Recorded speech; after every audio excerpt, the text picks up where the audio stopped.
Betul, cuma banyak orang yang nggak mau ngalamin proses. Prosesnya, betul. Gue pikir, what the fuck? Iya. Lu nggak mau ada proses, lu Mau jadi apa ya kan? Iya kan ada ini aja. Indomie aja kan punya proses ya. Yang dibilang instan, instan gitu ya. tapi di situ tuh ada proses pembuatan, proses cara penyajian, ya kan? Selamat datang, Mas Hansen. Datang mas. Alternatif suara, setiap suara mengudara, Mas. Kali ini alternatif suara ini membawakan konsep lah, sedikit konsep alternatif tumbuh dan temanya kali ini nih partisipasi anak muda, Mas. Iya. Partisipasi anak muda mengenai tumbuh kembang, ternyata tumbuh kembangnya anak muda ini, bukan tumbuh kembangnya balita, bukan. Menarik nih seperti iya. Tumbuh kembangnya anak muda ya. di pada masa kini lah. Pada masa kini tumbuh kembangnya anak muda itu seperti apa sih gitu. Dan partisipasi anak muda kali ini nih ke arah mana sih sebenarnya gitu. Kita pengen sedikit berbincang-bincang ria gitu dengan Mas Hansen Faisal. Bolehlah berkenalan terlebih dahulu, Mas Hansen. Hansen tuh dari latar belakang ya mohon maaf pendidikan. Ya. Cobalah kita tuh mau tahu cerita sedikit lah. Oke. Secara riwayat hidup dulu aja ya. Iya betul. Secara riwayat hidup udah kayak ini mas. Interview kerja ini nih. Kayak gitu itu trauma banget mas. Iya. Mungkin dari teman dari Wais juga sendiri udah sedikit kenal ya tentang aku ya. Udah sedikit. Mungkin kenal. Aku secara garis besar aja mau ngejelasin latar belakang aku pendidikan dulu. Iya. Dari SD itu kebetulan aku ada di SD TL Irsyad.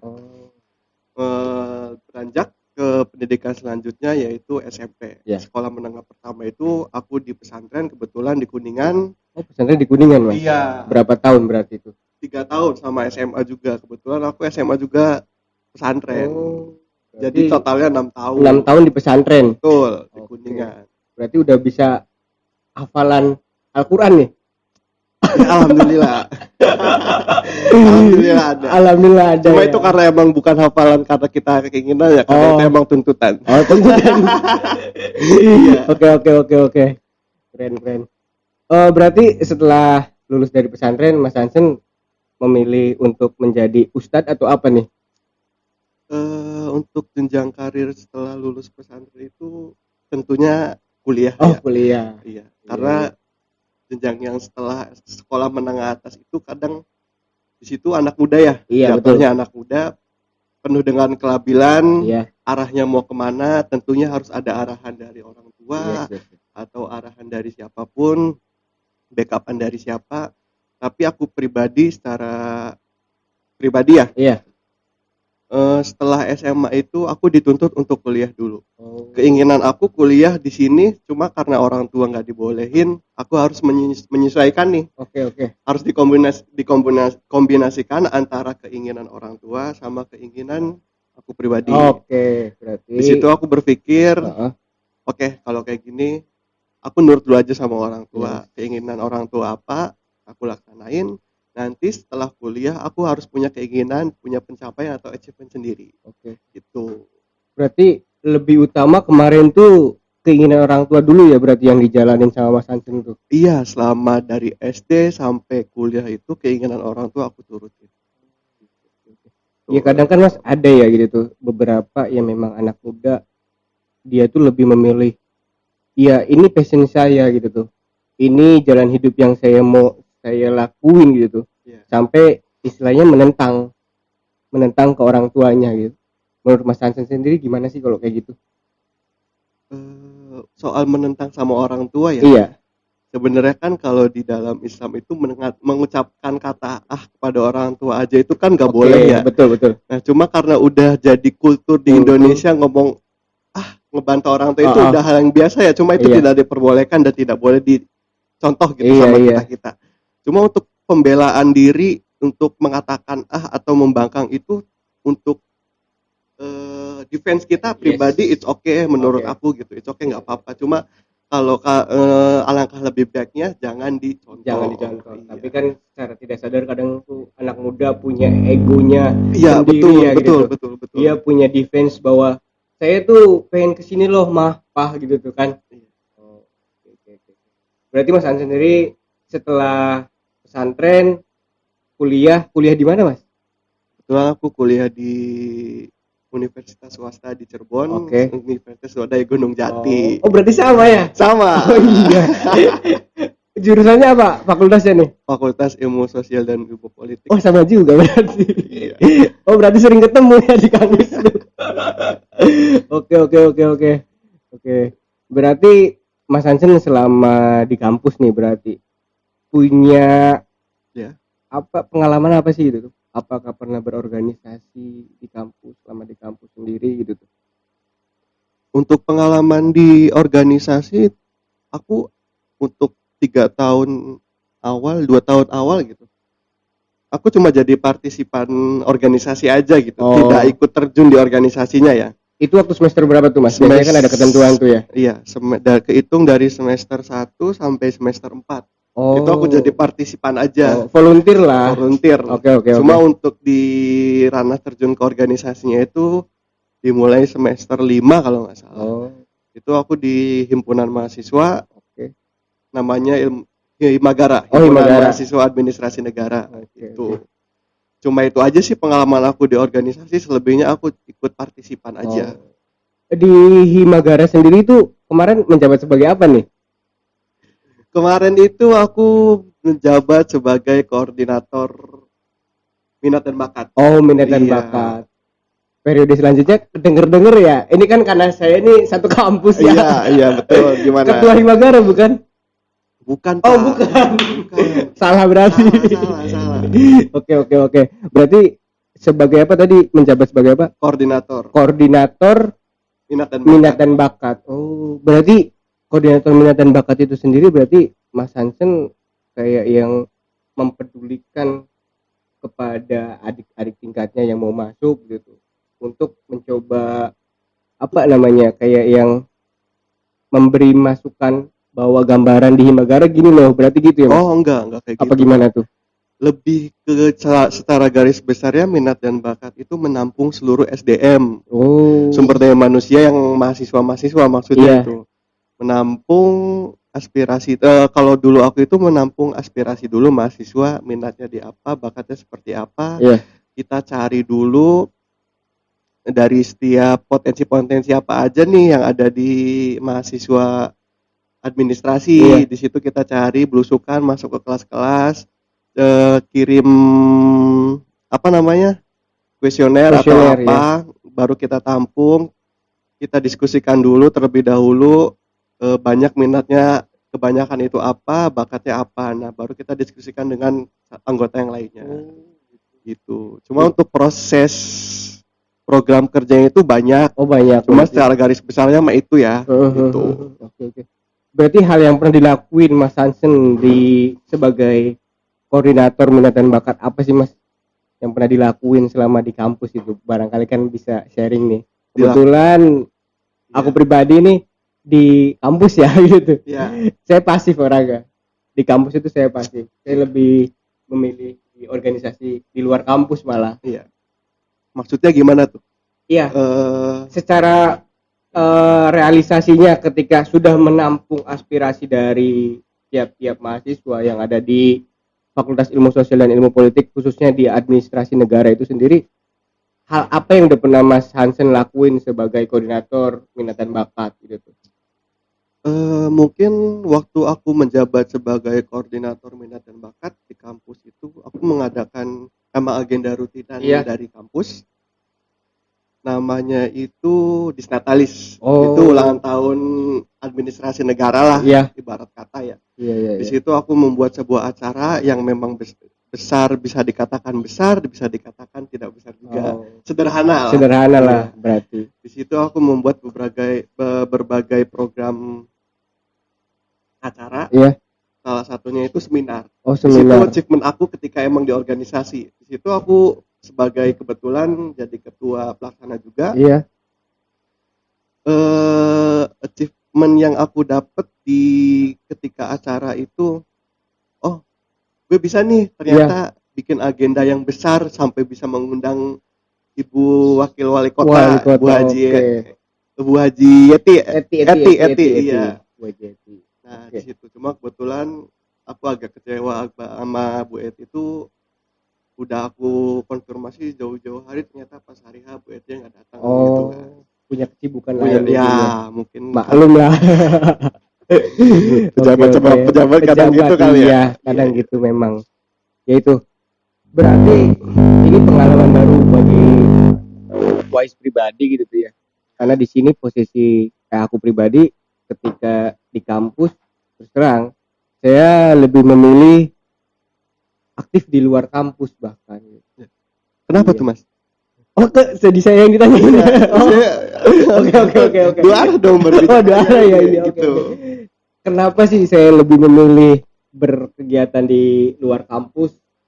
Karena saya pengen punya tantangan yang lebih expert lah bahasanya gitu. Iya. Saya pengen benar-benar saya udah siap ketika saya sudah menempuh pendidikan di administrasi negara sebagai mengambil jurusan administrasi negara gitu tuh. Saya sudah siap, saya terjun di masyarakat dalam artian saya masuk ke ranahnya komunitas peduli sungai waktu itu. Iya, jadi ya memang iya. Saya aktif di situ dan bahkan alhamdulillah banyak pengalaman gitu. Banyak pengalaman dan memang setiap orang kan punya arah ya. Ya sempat kemarin juga termasuk ada kakak tingkat yang memang menyuruh, sayulah masuk sama Hansen kan, kemarin tuh pernah ada kakak tingkat yang memang menyuruh ke situ. Siapa? Ada. Siapa? Gue nggak tahu anjir. Ada lah. Nanti bahaya jangan. Oke. Nah, jadi emang itu bagian dari ya aku pribadi ya kayak memang itu jalannya memang aku ambil gitu. Itu di komunitas peduli sungai gitu. Anaknya sering belusukan ke sungai soalnya. Tim lapang banget ya Mas? Iya, tim lapangan saya tuh, tim lapangan. Oke. Kalau berarti setelah lulus dengan punya banyak pengalaman di organisasi di kampus sendiri nih Mas Hansen. Iya. Punya planning apa lagi nih setelah lulus? Berarti Mas Hansen lulusan tahun 2000 lulus kuliah ya? Iya, lulus kuliah. Kehitung 2020. Berarti belum pandemi ya berarti ya, waktu sidang segala macam. Udah pandemi. Kebetulan pandeminya lagi trafficnya lagi turun kan. Iya, oke. Tadi gimana pertanyaannya? Iya, setelah lulus sendiri nih Mas Hansen punya planning apa lagi sih gitu tuh? Setelah lulus ya, berbicara setelah lulus, kebetulan aku setelah kuliah itu pas lagi skripsi kebetulan. Aku cerita back dulu ya, kembali ke belakangnya. Jadi ketika aku lagi skripsian itu di tahun kemarin, berarti tahun 2020, itu aku lagi masa-masanya memang betah di kampus gitu kan, jarang pulang ke rumah, masih aktif, enggak, udah dibilang enggak aktif, karena memang demisioner ya, berarti udah demisioner ya, bisa dibilang ya. Lebih sering main di kampus, di sekre, lontang-lantung nggak jelas. Nah kebetulan ada satu orang kakak kelas aku waktu di SMA, bulan Januari tahun 2020 kalau nggak salah, ngabarin aku via DM kan, bahasanya Sen, gue lagi di Cirebon nih, kebetulan memang orang ini orang Cirebon, kuliah di Jogja kan. Sen, kebetulan aku lagi di Cirebon nih, mau minta bantuannya. Aku jawab dong. Butuh bantuan apa? Gue bilang. Gue lagi mau buka coffee shop nih di Cirebon, nanti bantuannya ya. Nah kebetulan kan dia udah punya coffee shop tuh di Jogja. Nah dia pulang tuh setelah kuliah di Cirebon tahun 2020 bulan Januari. Pulang ngabarin aku kayak gitu, oke siap. Aku ngiyain kan permintaan tolong dia. Nah setelah nunggu waktu beberapa bulan, pada bulan Maret kalau nggak salah, itu mulai pembangunan coffee shopnya kan. Nah coffee shop di situ aku hanya mulai bantu-bantu aja. Mulainya bantu-bantu. Cuma sempat makin kesini kepikiran daripada gue nganggur lagi nggak ada kerjaan juga, mending gue ikut kerja aja deh. gue sempet kepikir kayak gitu kan. Oke. Gue langsung bilang, namanya Irfan kan, gue biasa manggilnya IJ. Iya. J, daripada gue bantu-bantu aja, sekalian lah gue kerja di lu aja, mumpung gue kuliah juga udah kelar, tinggal skripsi kan. Iya. Nah di situ di bulan Juni tuh kita buka Bulan coffee Juni shop, buka ya, coffee shop. shop openingnya kan. Iya. Kebetulan rame banget. Di situ aku setahun setelah kerja itu aku mengabaikan skripsi. Otomatis itu kan tanggung jawab kita. Iya, kan, tanggung jawab jangan sampai dilupain jangan lah sampai gitu. dilupakan. Betul. Gimana caranya manage waktu antara kerja dan kewajiban aku sebagai mahasiswa kan. Iya. Dan alhamdulillahnya bisa gitu kan. Seiring berjalannya waktu aku kerja sama dia tuh udah hampir mau 1,5 tahun lebih lah, hampir jalan 2 tahun kan. Iya. Profesi aku sebagai barista gitu kan. Barista berarti. Iya. Dan kenapa aku memilih profesi sebagai barista, kalau ditanya kayak gitu mungkin nggak nyangka gitu. Nggak nyangka. Secara kebetulan aja gitu. Tadi juga dari latar belakang saya dengar kan kayak yang nggak ada planning apa-apa. Iya, nggak ada planning apa-apa. Emang itu secara kebetulan pure, nggak ada planning apa-apa. Cuma karena emang kegabutan kali ya. Awalnya kegabutan ya udah gue ikut kerja aja gitu. Iya. Awalnya mengisi luang waktu. Cuma makin kesini, kok gue kayaknya passion kerja gue di sini deh, menarik gitu kan. Kan ada pepatah mengatakan hobi yang menghasilkan uang. Yes. Nah itu mungkin passion aku di situ. Tapi secara tak terduga ya berarti ya. Tak terduga emang. Dan nggak ada planning apapun berarti. Berarti pas begitu masuk kerja, Mas Hansen sendiri masih garap skripsi berarti itu tuh. Masih dibilang masih. Dan bisa membagi waktunya. Bisa membagi waktu. Itu. Yang kadang memang secara pengalaman saya juga sebenarnya lagi garap skripsi nih. Iya betul. Belum kelar Mas. Belum kelar, lebih dominan malah cari uang. Itu yang memang ini pengalaman yang memang dari pengalaman Mas Hansen buat saya pribadi, buat aku pribadi kayak yang ternyata emang bener gitu tuh. Emang balancing lah jatuhnya akhirnya. Harus benar-benar ada gitu tuh. Jangan sampai ya lupa sama tanggung jawab. Kadang kan ada ya gitu tuh.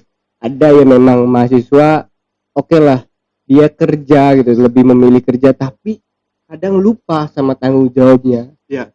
Sebenarnya itu kalau menurut aku pribadi ya, itu masih oke lah, it's okay kalau misalkan ada kegiatan. Tapi kalau nggak ada kegiatan kan mubazir kan gitu. Iya betul. Menurut Mas Hansen gimana tuh kalau menurut Mas Hansen sendiri kayak yang ngelihat mahasiswa yang lebih lebih mementingkan pekerjaan ketimbang tanggung jawabnya sebagai mahasiswa yang belum lulus. Oke, gini ya. Ngambil contoh konkretnya Mas Wais lah ya. Iya betul. Bisa dibilang udah kerja, bisa. Yes. Masih dibilang mahasiswa, bisa. Iya. Cuma gini loh, emang pekerjaan sama uang itu lebih konkret daripada kuliah gitu kan. Iya. Cuma kan itu emang udah kewajiban dari diri kita. Kewajiban kita sama orang tua gitu kan. Betul. Karena orang tua udah mensekolahkan kita gitu kan.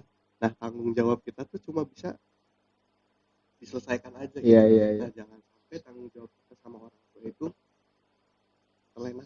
Iya. Nah jangan terlupakan lah terlupakan kan. Iya. Nah gimana mungkin kita itu bisa membagi waktu antara ya pekerjaan kita sama tanggung jawab kita. Emang sulit di situ sih, apalagi belum ditambah lagi dengan rasa tanda kutip malas. Yes, ya nggak?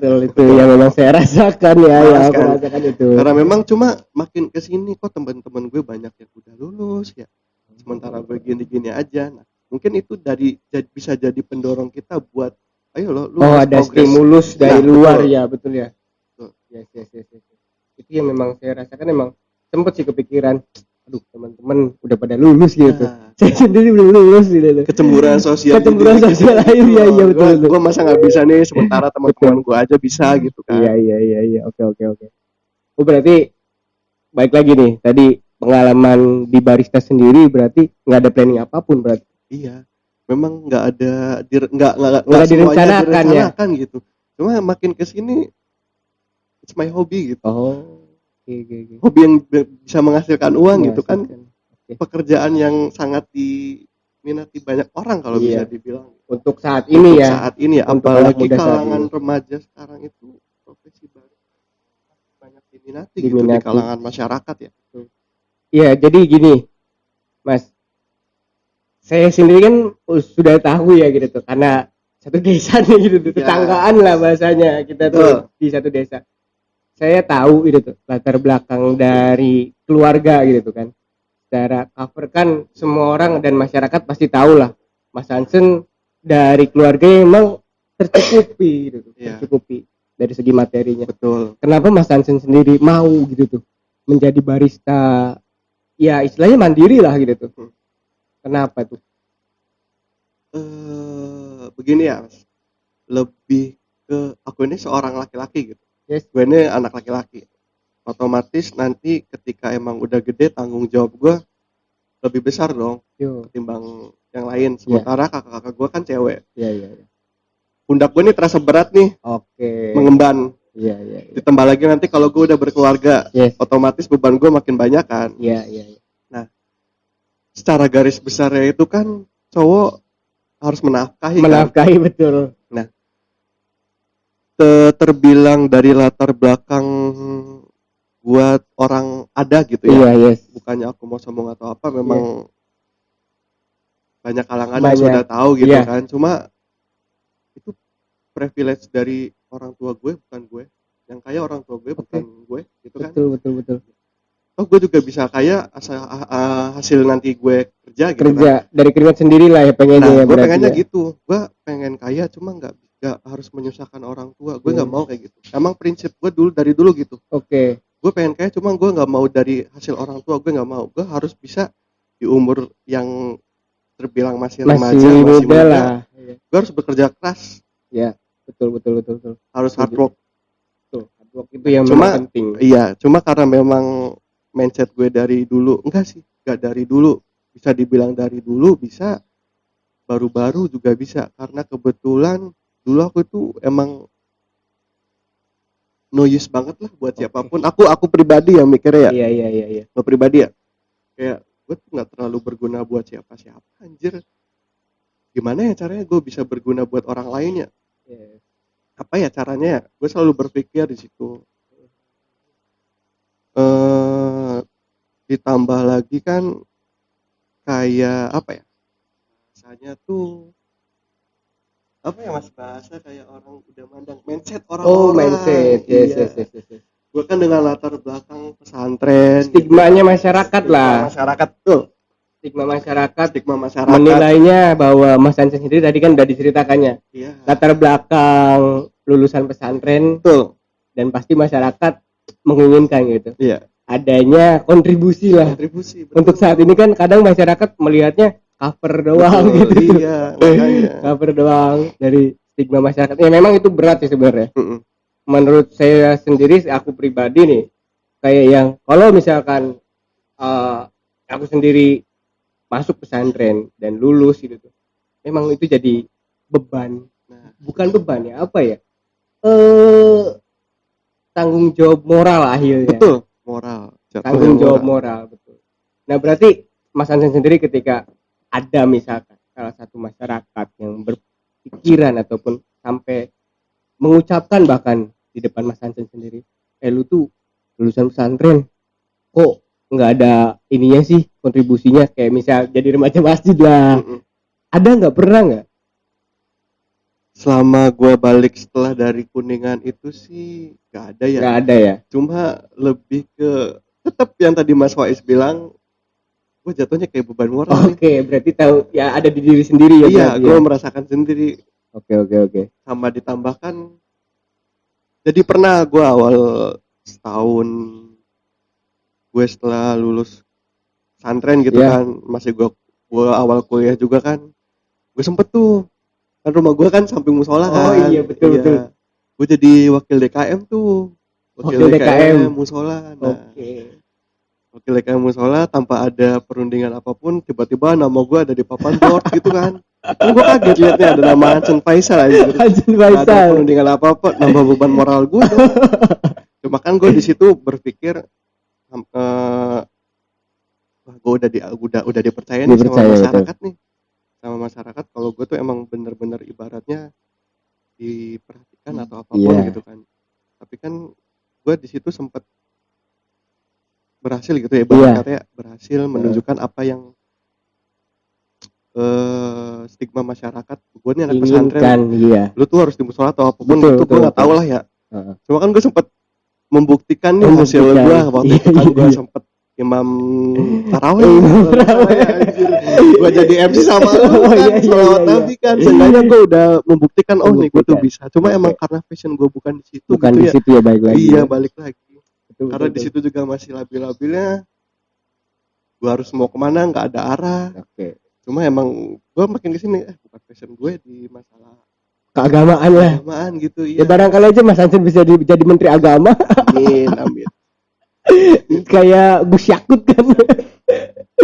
Nah, dari situ berarti ya sudah terrealisasi lah seenggaknya berarti ya Mas ya. Bukan terrealisasi sih. Iya. Ke gue tuh bisa membuktikan bahwa stigma masyarakat ke gue tuh gue bisa membuktikannya gitu. Iya.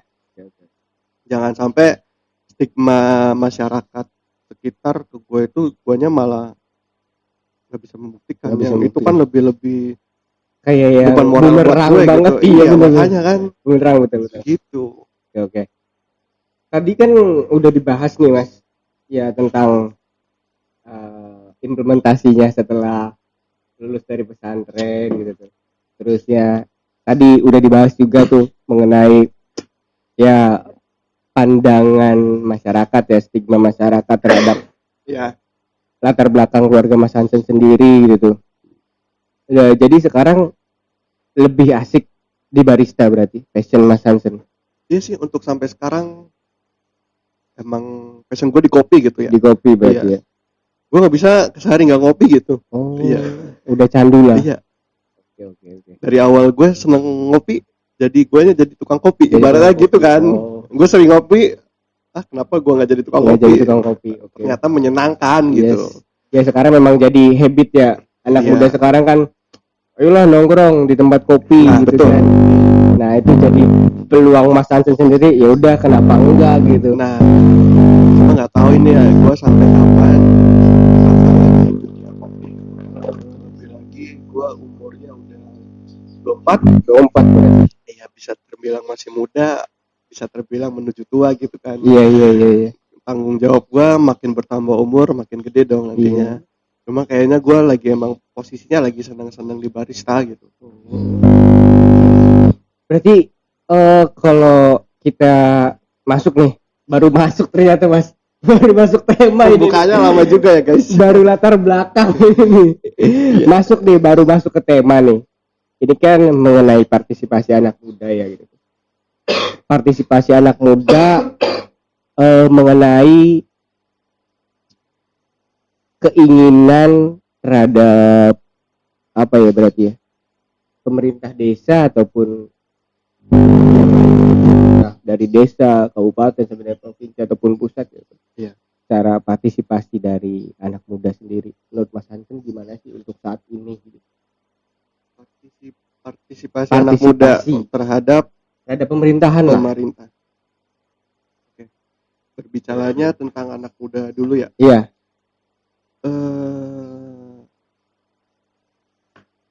Soekarno pernah bilang, berikan aku 10 pemuda maka aku akan guncangkan dunia kan. Ya. Sekelas Soekarno aja dengan 10 pemuda bisa mengguncangkan dunia kan. Ya. Sebelum itu proklamasi ya kalau nggak salah ya. Betul. Nah, bisa dibilang satu pemuda itu mempunyai power yang high gitu, ibaratnya. Di Indonesia sekarang banyak anak muda yang berkompeten, cuma mereka tidak punya wadah. Gue nih kompetennya di wadah di bagian mana nih? Iya. Tidak ada yang menaungi juga gitu kan. Iya. Tidak dari pemerintahnya pun kadang dari kepemerintahan jatuhnya kemana ya kalau gitu ya? Pariwisata kalau ya. Mengenai hal apa tuh? Mengenai ini.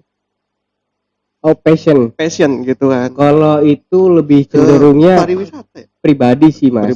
Pribadi. Kalau pariwisata mah tentang pariwisata gitu. Balik lagi lebih ke anak muda itu kan bisa dibilang juga agen of change, agen perubahan betul. Kan. Memang posisi anak muda di Indonesia terutama ya memang sangat dibutuhkan gitu Iya. kan. Jangan di ruang lingkup terbesar dulu deh, di ruang lingkup terkecil dulu, Iya. semisal di desa Di gitu desa kan. betul. Oh, gue lihat di desa sendiri, lu juga pasti lihat kan ya, Iya, di pasti, desa pasti. sendiri, anak muda di desa, di kantornya gitu kan Iya. ya, anak mudanya aja tuh gue lihat kayaknya nggak ada gitu. Iya, nggak ada betul. Nomaden, Iya, pasif, betul. tidak ada apa-apa. Betul. Seenggaknya ada 1-2 orang yang memang di desa itu ada anak mudanya Ada anak gitu. mudanya. Nah, biar apa maksudnya? Biar si desa ini punya Pemikiran baru lah ya. Nah, soalnya gagasan anak muda itu kan pasti lebih gampang apa ya? Punya pemikiran yang lebih terbarukan. Iya, lebih terupdate ketimbang Yes, orang tua gitu betul. kan. Anak muda ini ibarat kata kalau aku pengandaian ini ibarat ini sebuah kapal lah ya. Iya. Nah, anak muda ini yang nahkodain gitu. Kita tuh mau Mau kemana sih mau kemana arahnya? arahnya gitu kan. Lebih ke situnya Iya, sih. iya. Untuk kritik ke pemerintah ya. Ruang lingkup terkecil dulu aja deh di Iya, desa betul. gitu kan. Di desa betul memang. Ya, saat ini kan fondasi suatu negara ya menurut aku pribadi ya adanya di desa. Ketika negara itu tumbuh, berarti kan negara itu lebih mementingkan fondasi dulu. Iya, betul. Ketika suatu rumah fondasinya bobrok, ya, bakal hancur juga. Betul. Ya yang saat ini memang terjadi dari desanya aja skala terkecil, pemerintahan skala terkecil aja ini, ya mohon maaf, itu memang kenyataan di lapangannya seperti itu. Iya. Ya kayak semisal penyalahgunaan anggaran lah segala macem. Ya KKN-nya itu memang masih kental, ya kan? Ya, Ya di betul. semua lini lah, di semua lini pemerintahan ada pasti. Dan yang lebih mirisnya lagi di skala terkecil. Iya. Di skala terkecil ini masih benar-benar kental banget KKN sendiri gitu.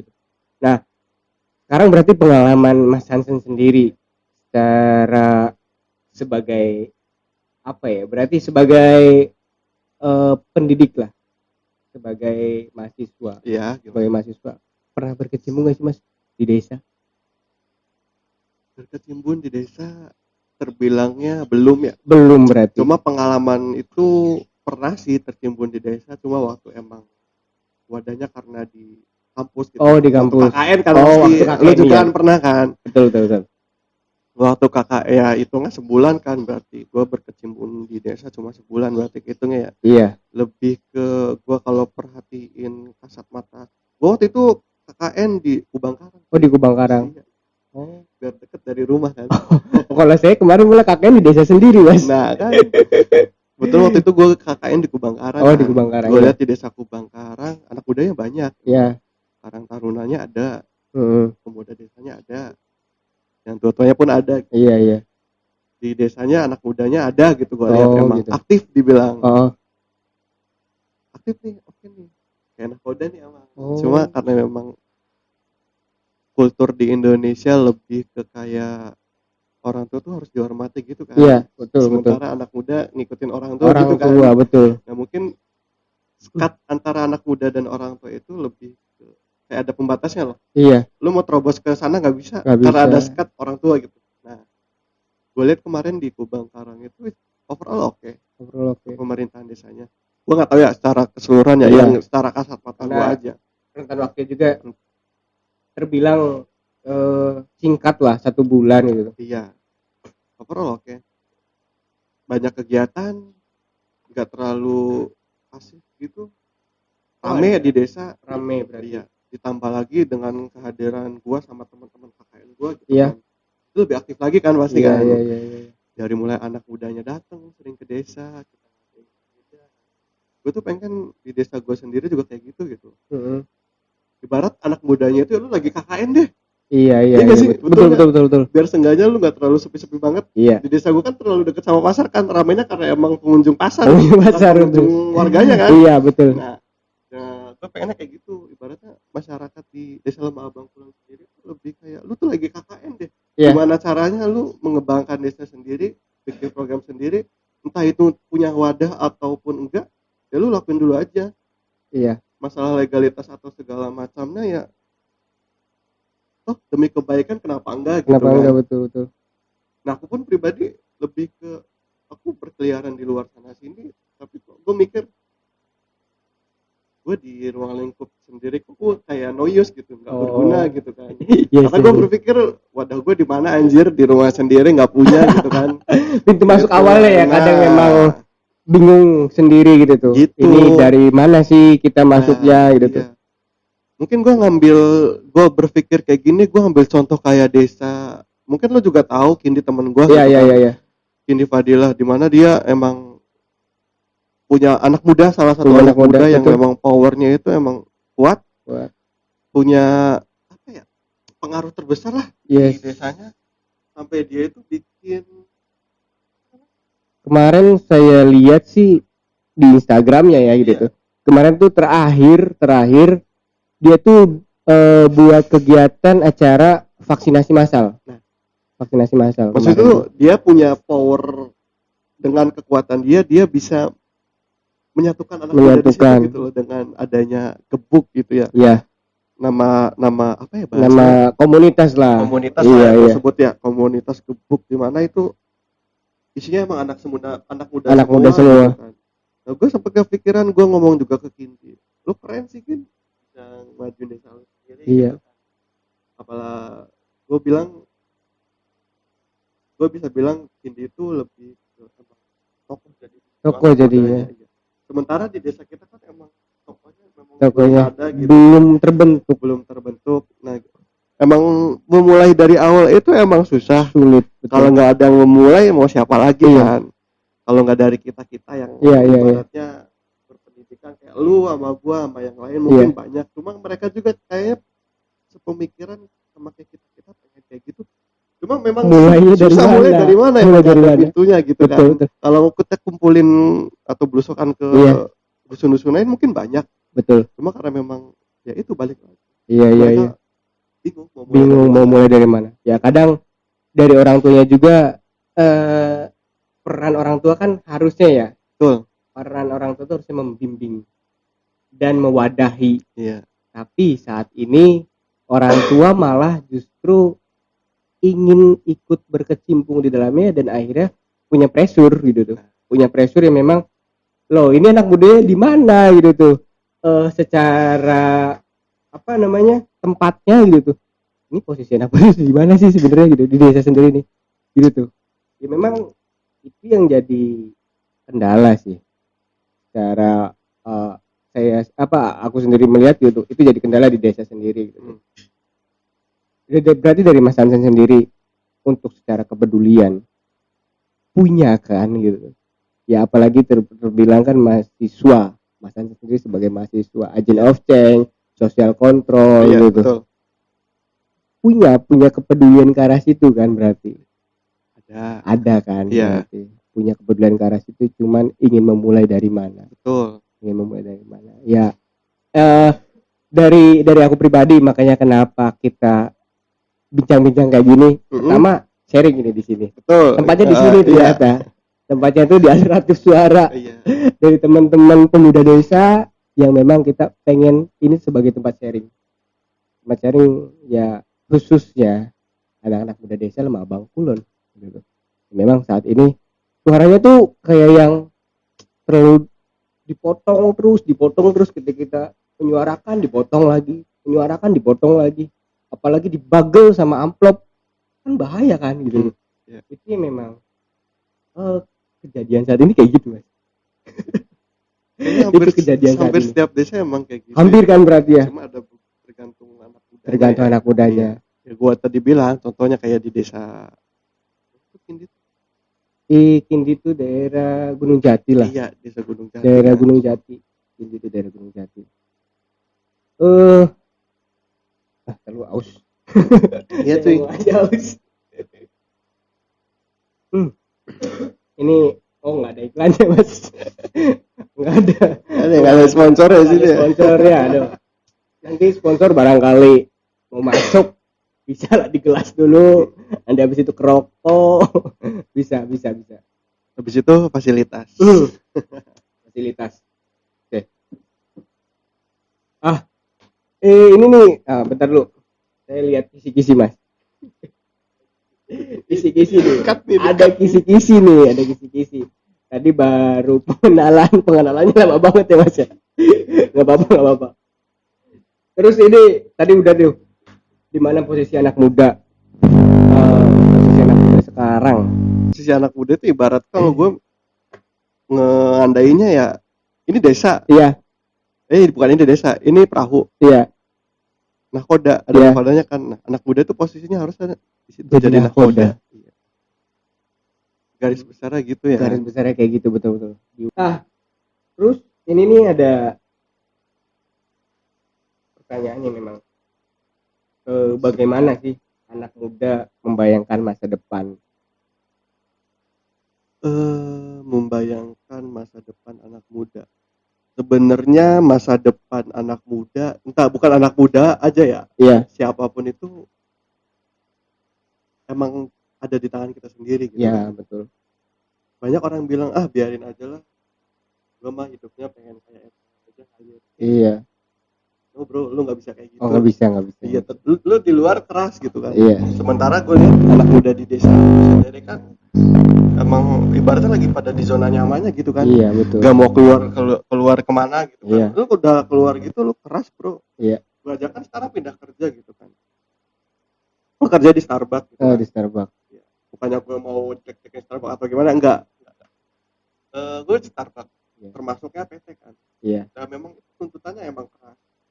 Emang kerja santai, cuma emang karena peraturannya yang ini ya keras gitu.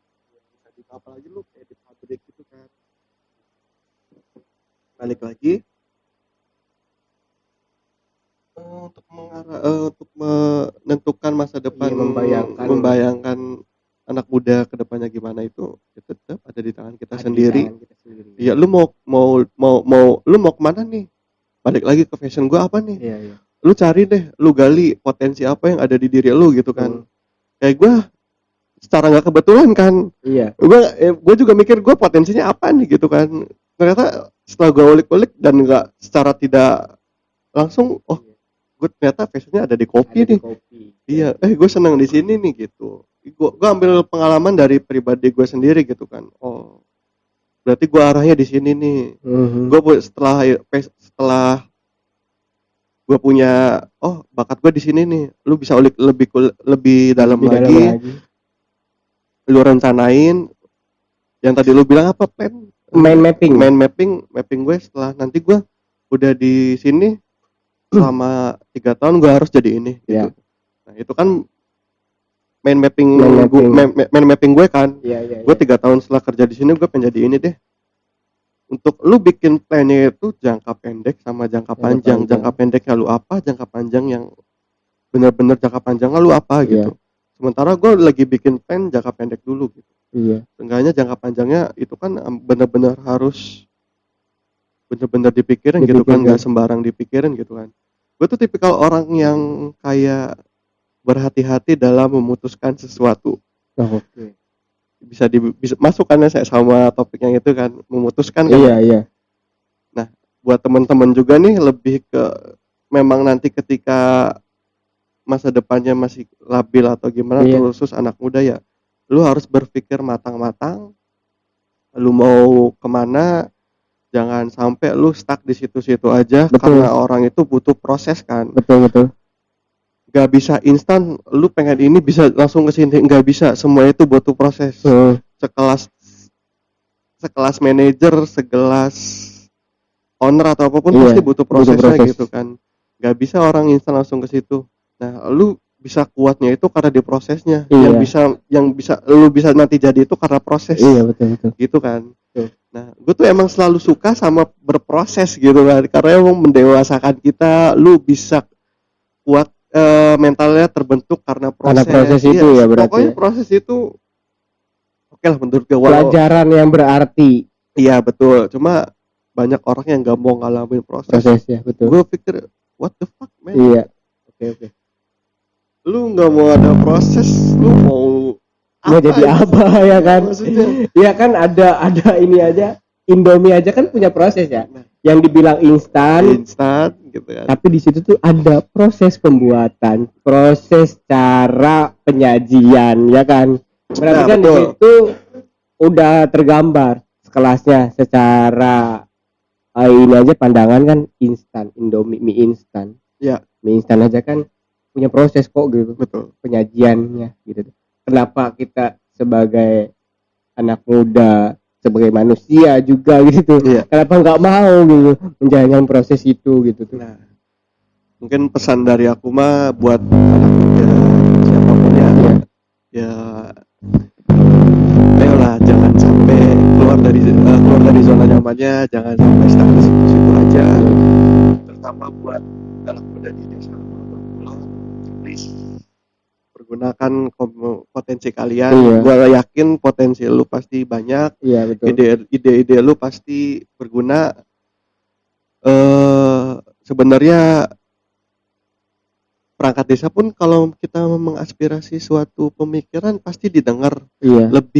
Lebih di mungkin kalau pemikiran gue ya lebih nanti untuk aspirasinya itu lebih kayaknya harus dipikirkan, kayaknya perangkat desa memikirkan lagi tentang ini aspirasi anak muda harus ditampung lah gitu. Iya, tapi untuk anak mudanya please untuk kritik, saran segala macamnya yang memang benar-benar masuk akal, jangan asal kritik gitu kan. Kan anak muda itu kan harus kritis gitu kan ya, terhadap sesuatu, apalagi kritik gitu kan. Gue senang mengkritik orang. Cuma kadang gue juga nggak suka dikritik gitu kan. Manusiawi nggak sih? Kalau mengkritik orang seharusnya harus siap dikritik kan. Betul. Nah itu gitu. Memang seharusnya begitu gitu. Cuma kan kadang ya itu manusiawi betul. Mas Hansan gimana nih untuk kondisi pemerintahan desa Lemah Bangkulon sendiri menurut Mas Hansen? Oke. Untuk kondisi ya menurut kacamata aku sendiri,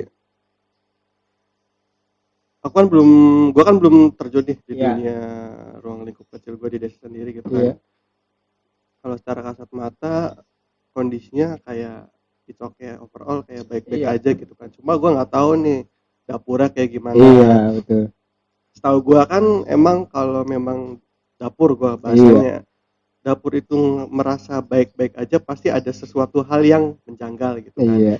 Seharusnya itu kan entah itu instansi entah itu apa harus dikritik gitu kan. Karena dengan kritik itu kan orang sebagai evaluasi lah, buat evaluasi siapapun itu harus dikritiknya pun dengan kritis gitu kan, dengan masuk akal gitu. Itu aja sih sebenarnya. Ya ketika kritik juga kan harus punya solusi juga kan gitu. Nah, mengkritik dengan solusi. Betul. Itu yang memang harus menjadikan anak muda itu sebagai apa ya, ujung tombak juga kan, ujung tombak secara kacamata juga kan, secara pengalaman saya gitu tuh, secara pengalaman gua pribadi gitu tuh, ketika melihat suatu desa ya memang anak muda harus melek ke segala arah. Nah, posisinya kan gue belum masuk di desa nih. Lu kan udah masuk ditambah lagi lu udah waktu itu KKN kan. Secara otomatis kacamata lu udah bisa ngeliat dong kondisi di dalam seperti apa. Kondisi di dalam oke iya. Kondisi di dalam tuh ya cukup menarik lah. Kompleks bisa dibilang. Kompleks banget anak. Jadi memang pemerintahan desa saat ini kenapa baik-baik saja gitu. Karena ya memang ada di zona nyaman mereka juga gitu. Belum ada yang mengkritik ke arah sana. Mereka masih seolah-olah ya nggak ada problem apapun kok selagi belum ada yang tahu gitu. Itulah sedikitnya begitu. Makanya kenapa alternatif sendiri ya muncul gitu. Ini sebagai aspirasi akhirnya. Aspirasi dan media informasi juga. Buat mereka yang memang sedang duduk gitu tuh, lagi nyaman kan, harus dikipasin gitu tuh, dikipasin dulu.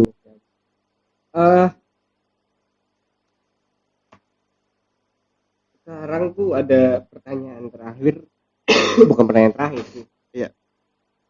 Pertanyaan selanjutnya lah. Bisakah anak muda memutuskan masa depannya menurut Mas Hansen, dan pandangan secara Mas Hansen sendiri? Memutuskan Mas arah masa depannya gimana tuh? Yang tadi gue bilang nggak sih? Bro. Apa tuh? Untuk memutuskan masa depan. Iya. Tadi pertanyaan kedua tuh? membayangkan. Iya, Jadi sebelumnya ya. baru membayangkan, iya. Baru memutuskan. Oke, balik lagi membayangkan sama memutuskan ya. Iya. Mungkin anak muda masih labil segala macem, pasti dari awal membayangkan dulu kan, yes. Yang tadi gue bilang, gue pengen jadi ini gitu kan, Iya. membayangkan. Cuma untuk memutuskannya itu lu harus memulai tuh. Yes. Memulainya gimana? Lu lagi di zona nyaman nih, lu harus keluar dari situ. Iya. Lu kalau mau di situ aja, lu mau mulainya kapan gitu kan? Iya. Bisa kayak gitu. Oke. Proses segala macem. Ya sebelum memutuskan berarti ada proses. Nah betul. Sama apa lagi? Tadi apa memutuskan ya. Nah untuk memutuskannya itu lu harus gerak, jangan stuck cuma memikirkan aja ya. Iya. Membayangkan anjir masa depan gue pengen kayak gini, cuma lu nggak ada action gitu kan. Kalau gue punya prinsip 3, awareness, take action, sama certification. Oke. Lu harus aware sama diri lu sendiri. Aware-nya tuh ya kayak, gue lagi gini, tambah lagi membayangkan kan tadi ya, membayangkan. Kalau gue kayak gini terus ya gue nggak bakal. Nah tahap selanjutnya take action gitu. Lu harus ambil aksi. Lu mau jadi ya, kalau gue kan mau jadi barista nih, gue mau jadi barista yang lebih proper lah ya. Gue pindah gitu kan, kayak gue ke Starbucks gitu kan, pindah sekarang gimana ya, itu lebih Starbucks siapa yang nggak tahu sih, betul. Coffee shop Starbucks gitu kan. Nah itu jadi emang perlu adanya keluar dari zona nyaman itu sendiri ya. Iya. Sebelum memutuskan ya kita keluar aja dulu gitu tuh. Betul, iya. Keluar aja dulu, jangan rebahan main HP gitu tuh, galau sama pacar kan. Aduh kayaknya tuh tipikal anak muda zaman sekarang tuh kayak gitu Mas. Iya. Tipikal anak muda zaman sekarang gitu tuh. Lu ya jangan-jangan juga. Waduh. Ya. Pernah kemarin. Tapi sekarang udah enggak lah. Cuma memang persoalan percintaannya. Yes, betul. Anak muda lebih ke bakal ngedistract segala macam. Semua hal. Gue juga pernah ngalamin pribadi. Pernah ngalamin juga. Iya, pernah ngalamin. Tapi lu bakal stuck di situ-situ aja, nggak ada progres selanjutnya. Iya. Kalau lu itu ya soal percintaan. Iya. Tapi kan ada menurut pendapatnya yang lain ya. Gue tuh butuh ya namanya percintaan. Gue tuh butuh yang namanya sosok pendamping lah bahasanya kan anak zaman sekarang. Sosok pendamping sebagai support system sekarang tuh, embel-embel support system segala macam. Gimana tuh pengalaman Mas Hasan sendiri gitu tuh, ketika ada yang bilang kayak gitu, apakah betul gitu sebagai support system? Apa ya? Anjir kalau soal percintaan kayak gitu. Iya, cuma gue lagi emang udah nemuin posisi ya, cewek yang emang udah tepat. Oke. Makanya gue kerja nggak mikirin bakal orang mikirnya anjir lu kerja di dapat underestimate gitu ya. Underestimate terbesar itu dari orang tua sendiri. Iya. Lu ngapain sih kerja di tukang kopi aja? Iya. Nggak berguna maksudnya gitu kan. Tapi gue bisa membuktikan ini gue ada hasilnya loh kalau gue tukang kopi gitu kan. Iya. Nah gimana caranya dengan omongan orang-orang lain out of the track soal percintaannya. Lah ngomongin percintaan, ngomong percintaan gitu kan. Balik lagi ya, underestimate ya tadi ya. Dia tadi underestimate terbesar tuh ya dari orang-orang sekitar. Dari orang luar mah gue bodo amat. Kadang yang bikin downnya itu dari orang sekitar gitu kan. Iya. Itu dari masyarakat, dari orang tua sendiri, dari keluarga segala macam kan. Itu sih. Jadi yang memang berperan penting terhadap perkembangan lah. Yeah. Perkembangan di kehidupan kita sendiri memang orang-orang sekitar terdekat ya berarti ya. Ya kadang memang menjadi support, kadang memang malah menjadi down juga untuk kita ya sendiri gitu tuh ya.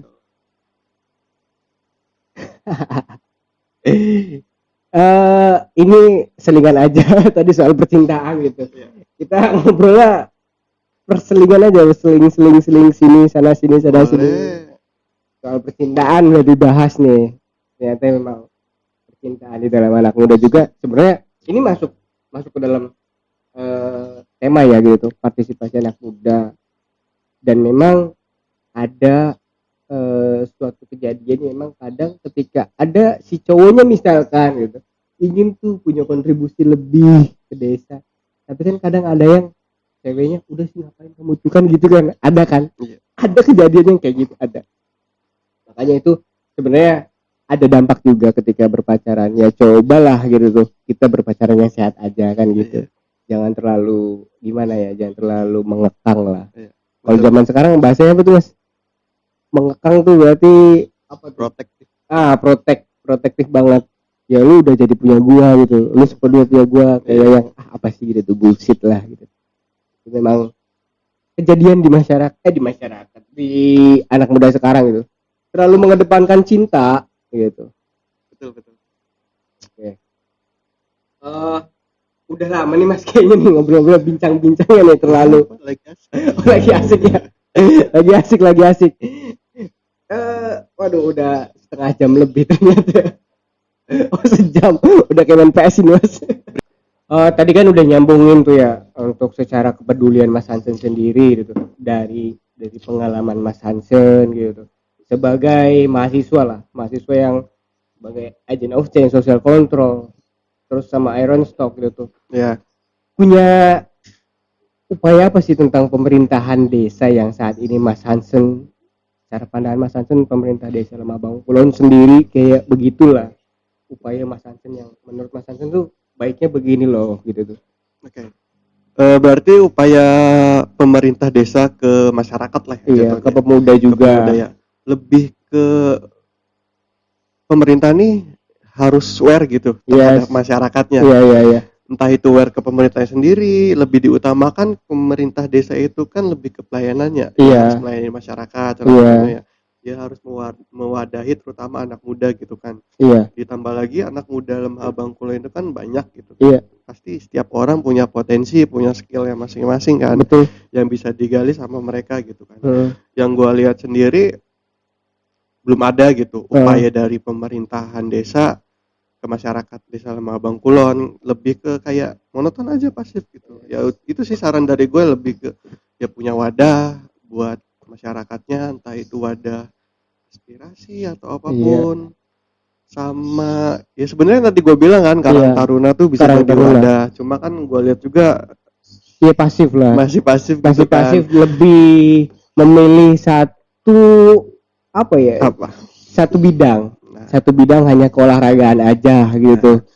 Nah mungkin dari teman-teman alternatif suara juga kan ini udah banyak podcast betul, gitu kan, mencoba gitu kan, coba nanti lebih ke setelah aspirasi dari masyarakat, aku kan jatuhnya masyarakat, iya betul, gua kan jatuhnya masyarakat, betul. Lebih nanti dialokasikan gitu, dialokasikan lagi iya, nanti sampein dari podcast ini ya, nih bahwasanya emang banyak yang aware gitu loh, dari anak mudanya terhadap pemerintah desa gitu.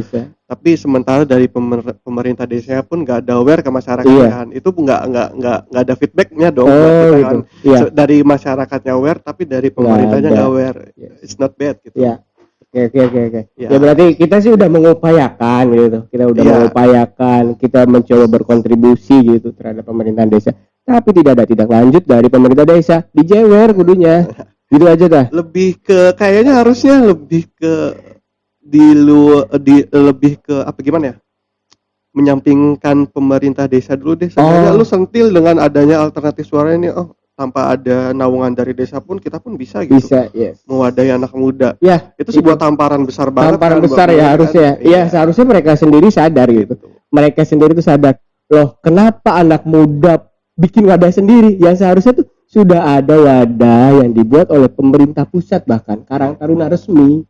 Tapi kenapa lebih memilih bikin wadah baru gitu? Nah, makanya itu kan harus dipertanyakan tuh. Mungkin dari teman-teman alternatif suara juga kan punya planning terhadap desa nanti bakalan seperti apa, entah suara dari aku atau siapapun kan.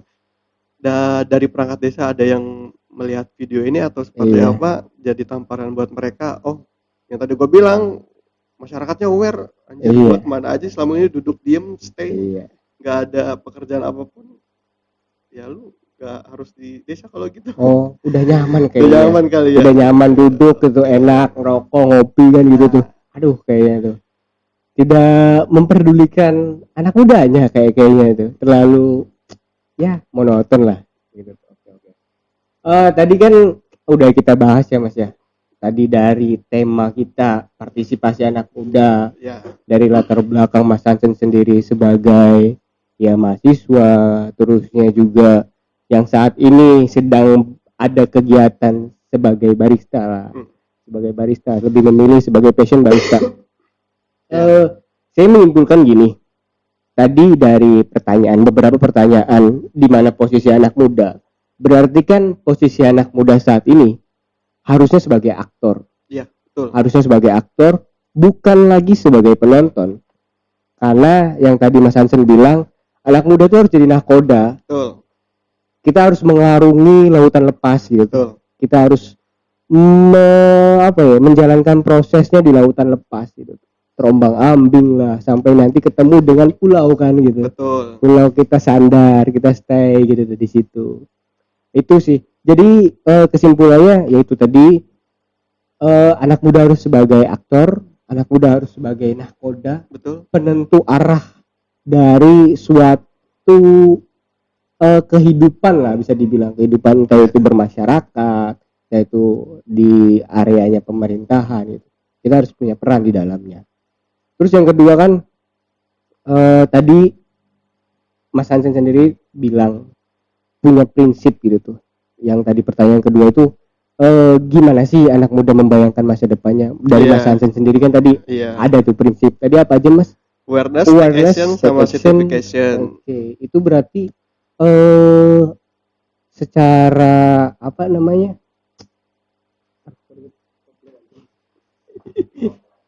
Oh, Bang, Pak. Tadi penjelasan secara Mas Hansen sendiri apa itu awareness? Awareness tuh lebih ke kayak kepedulian ya. Kepedulian ya. Kepedulian terhadap diri kita sendiri, kepedulian terhadap lingkungan sekitar, itu kan. Lu nggak bisa ibaratnya lu nggak bisa hidup sendiri di lingkungan masyarakat. Pasti lu butuh gotong royong gitu kan. Makanya kita harus awareness ke orang lain gitu kan, terhadap masyarakat yang lain, entah itu terhadap tetangga gitu kan. Dari feedbacknya kan nanti untuk awareness kan ke kita juga, ketika emang kita nanti ada apa-apa otomatis yang lain juga bakal membantu kan, secara garis besar gitu. Nah, awareness dari diri kita untuk orang lain, buat diri kita juga, lu harus ada take actionnya gitu kan. Ini yang gue pelajarin, yang gue pelajarin di dunia kerja ya. Makanya gue menyimpulkan ini juga termasuk yang 3 poin itu ada di kerjaan gue gitu kan, terhadap customer lah ibaratnya. Cuma gue anggap customer ini sebagai masyarakat gitu kan.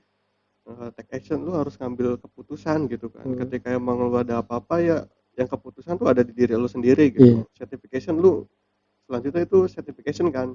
Lu udah berasa udah okay kan nih dengan take action yang lu ambil gitu kan. Udah baik-baik aja enggak? Kalau emang udah baik ya udah oke. Ya. Ya dari membayangkan berarti membayangkan. Selanjutnya kan ada memutuskan berarti kan. Ketika orang tuh sudah membayangkan berarti kan berangan-angan, bercita-cita. Selanjutnya kan memutuskan berarti ya. Memutuskan suatu hal yang memang itu menjadi konsekuensi. Setiap keputusan kan punya konsekuensinya masing-masing ya gitu. Itu memang sebenarnya berat kan di anak muda, khususnya di kita-kitaan lah. Ketika kita lebih memilih, ya Mas Hansen sendiri sebagai barista gitu, saya sendiri sebagai apa ya berarti ya berwira swasta lah gitu. Berwira swasta ya memang itu suatu konsekuensi yang cukup berat gitu. Barangkali Mas Hansen sendiri ada apa namanya pesan-pesan gitu dari setelahnya membayangkan lalu memutuskan.